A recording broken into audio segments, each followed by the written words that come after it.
ಇವಾಗ ಈ ಕೋವಿಡ್-19 ಹೊಸ ಒಂದು ವೇರಿಯಂಟ್ ಆದರೆ JN1 ಅನ್ನು ಹೇಳಿ ಒಂದು ಹೊಸ ವೇರಿಯಂಟ್ ಈಗ ನಮ್ಮ ರಾಜ್ಯದಲ್ಲಿ ಆದರೆ ನಮ್ಮ ದೇಶದಲ್ಲಿ ಸ್ಟಾರ್ಟ್ ಆಗಿದೆ.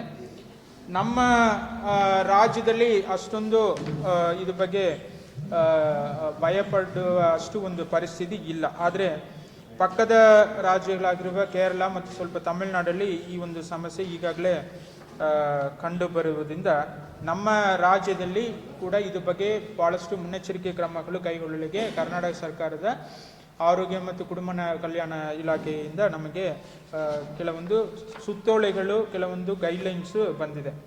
ಆದರೆ ಈ ಒಂದು ಕೋವಿಡ್-19 ವೇರಿಯಂಟ್ ಆಗಿರುವ JN1 ಇದು ಒಮಿಕ್ರಾನ್ ನಾವು ಏನು ಹೇಳಿದೀವೋ ಹಿಂದೆ ಮೂರನೇ ಅಲೆಯಲ್ಲಿ ಏನು ಬಂದಿತ್ತು ಕೋವಿಡ್ ವೇರಿಯಂಟ್, ಅದನ್ನ ಸಬ್ ವೇರಿಯಂಟ್, ಅದನ್ನ ಒಂದು ಸಬ್ ವೇರಿಯಂಟ್, ಅದರಲ್ಲಿ ಇರುವ ಒಂದು ಒಳ ವೇರಿಯಂಟ್ ನಾವು ಹೇಳಬಹುದು. ಇದನ್ನ ಒಂದು ಸಿಂಪ್ಟಮ್ಸ್ ಆದರೆ ಆಲ್ಮೋಸ್ಟ್ ಸೇಮ್ ಇರುತ್ತದೆ. ಸರಿಯಾ, ನಿಮಗೆ ಲೈಕ್ ಜ್ವರ ಇರುತ್ತದೆ, ಕೆಮ್ಮು ಇರುತ್ತದೆ, ರನ್ನಿಂಗ್ ನೋಸ್ ಇರುತ್ತದೆ, ತುಂಬ ಟಯರ್ಡ್ ಆಗಿರುತ್ತದೆ ದೇಹ, ಮತ್ತು ಮೂಗು ಸ್ವಲ್ಪ ಅಡಚಣೆ ಇರುತ್ತದೆ, ಸೋರ್ ಥ್ರೋಟ್ ಇರುತ್ತದೆ, ಈ ಥರ ಉಸಿರಾಟ ತೊಂದರೆ, ಈ ಥರ ಹಿಂದೆ ನಾವು ಏನು ನೋಡಿದೀವೋ ಅದೇ ರೀತಿ ಸಮಸ್ಯೆಗಳು ಇರುತ್ತದೆ.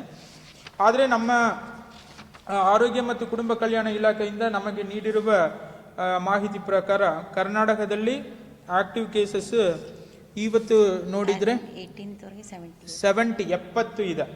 ಸರಿಯಾ, ಇದೇ ಕೇರಳ ಎಲ್ಲ ನೋಡಿದರೆ ಅರೌಂಡ್ 2,000 ಅಷ್ಟು ಇದೆ.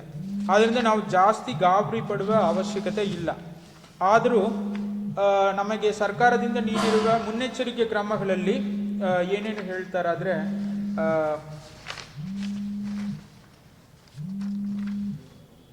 ಎಲ್ಲ ಹಿರಿಯ ನಾಗರಿಕರು, 60 ವಯಸ್ಸಕ್ಕೂ ಮೇಲ್ಪಟ್ಟ ಎಲ್ಲ ಹಿರಿಯ ನಾಗರಿಕರು, ಮತ್ತೆ ಕೋಮಾರ್ಬಿಡಿಟೀಸ್ ಇರುವವರು, ಕಿಡ್ನಿ ಫೇಲ್ಯೂರ್, ಹೃದಯ ಒಂದು ಸಮಸ್ಯೆ ಇರುವವರು, ಲಿವರ್ ಸಮಸ್ಯೆ ಇರುವವರು, ಅದೇ ರೀತಿ ಗರ್ಭಿಣಿಯರು, ಎದೆ ಹಾಲುಣಿಸುವ ತಾಯಂದಿಯರು, ಕೊರೋನಾದಿಂದ ಆಲ್ರೆಡಿ ಕೊರೋನಾಕ್ಕೆ ಒಳಪಟ್ಟು ಮತ್ತೆ ಮೀಲು ಬಂದವರು, ಈ ಥರ ಯಾರ್ಯಾರೆಲ್ಲ ಸ್ವಲ್ಪ ಸೆನ್ಸಿಟಿವ್ ಇದ್ದಾರೋ ಅವರೆಲ್ಲ ಸ್ವಲ್ಪ ಮಾಸ್ಕ್ ಧರಿಸಬೇಕು ಹೇಳಿದ್ದಾರೆ. ಅದೇ ರೀತಿ ಜ್ವರ, ಕೆಮ್ಮು, ನೆಗಡಿ ಇತ್ಯಾದಿ ವಿಚಾರಗಳು, ಲಕ್ಷಣಗಳು ಇರುವವರು ಇಮಿಡಿಯೇಟ್ಲಿ ವೈದ್ಯಕೀಯ ಸಲಹೆಯನ್ನು ಪಡೆಯಬೇಕು. ತೀರಾ ಸಮಸ್ಯೆ ಇದ್ರೆ ಅವರಿಗೆ ಟೆಸ್ಟಿಂಗ್ ಕೂಡ ಮಾಡಬೇಕು. ಈ ಥರ ಕೆಲವೊಂದು ಗೈಡ್ಲೈನ್ಸ್ ಅನ್ನು ನಮಗೆ ಕೊಟ್ಟಿದ್ದಾರೆ. ಅದೇ ರೀತಿ ಟೆಸ್ಟಿಂಗ್ ಬಗ್ಗೆ ಮಾತಾಡುವಾಗ ಮಹಾರಾಷ್ಟ್ರದಲ್ಲಿ ಇವತ್ತು ಡೇಟ್ಗೆ ಯಾವುದು ಇನ್ಫೆಕ್ಷನ್ ಅಷ್ಟೊಂದು ಕಂಡು ಬರುವುದಿಲ್ಲ. ಇವತ್ತು ಡೇಟ್ ಎಷ್ಟಿದೆ ಮಹಾರಾಷ್ಟ್ರದಲ್ಲಿ?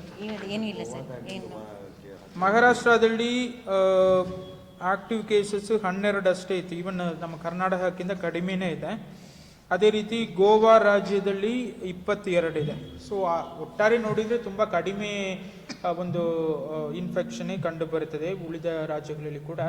ಆದರೂ ಸಹ ನಾವು ಬಾರ್ಡರಲ್ಲಿ ಮತ್ತೆ ಮುಂದಿನ ದಿವಸಗಳಲ್ಲಿ ಚೆಕ್ ಮಾಡುವ ಅವಶ್ಯಕತೆ ಬಂದರಲ್ಲಿ ಹಿಂದೆ ಹೇಗೆ ಮಾಡಿದೀವೋ ಆ ರೀತಿ ಬಾರ್ಡರಲ್ಲಿ ಕೂಡ ನಾವು ಟೆಸ್ಟಿಂಗಿಗೆ ಶುರು ಮಾಡುತ್ತೀವಿ. ಈಗ ಅಷ್ಟೊಂದು ಸೀರಿಯಸ್ನೆಸ್ ಇಲ್ಲ.